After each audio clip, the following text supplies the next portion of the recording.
मुतलिब ने सैयदा सलमा से शैबा को मक्का ले जाने पर इसरार जारी रखा।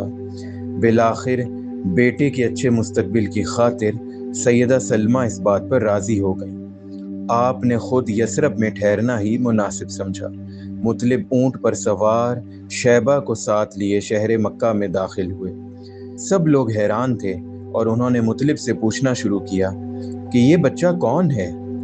मुतलिब ने जवाब दिया, ये मेरा अब्द है, यानी कि अब्दुल मुतलिब। मुतलिब अपने घर गए और अपनी बीवी के पूछने पर भी यही जवाब दिया और उनसे कहा कि अब्दुल मुतलिब को तैयार कर दें। अब मुतलिब बच्चे को लेकर बाहर आए और शहर मक्का के लोगों में ऐलान किया, ये शैबा है, मेरे भाई हाशिम का बेटा।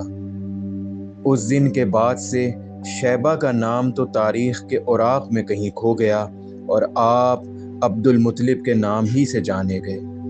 वक्त गुजरता गया, जनाब अब्दुल मुतलिब जवान हो गए और अब आप मक्का में वो तमाम अमूर सर अंजाम देने लगे जो आपके वालिद हाशिम और उनके बाद उनके चचा मुतलिब सर अंजाम देते थे।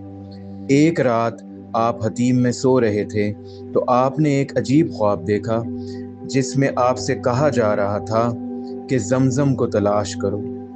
जनाब अब्दुल मुतलिब ने यह ख्वाब 3 रातों तक मुसलसल देखा।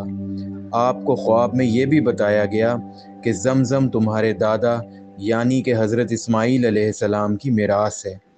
ख्वाब में ही आपको जमजम की खुदाई का मकाम दिखाया गया। वो अजीम चश्मा जो सैयदना इस्माईल अलैहिस्सलाम के मुबारक कदमों से जारी हुआ था, शहर मक्का को उसका इल्म क्यों न था। ये सब और बहुत कुछ जानते हैं अगली वीडियो।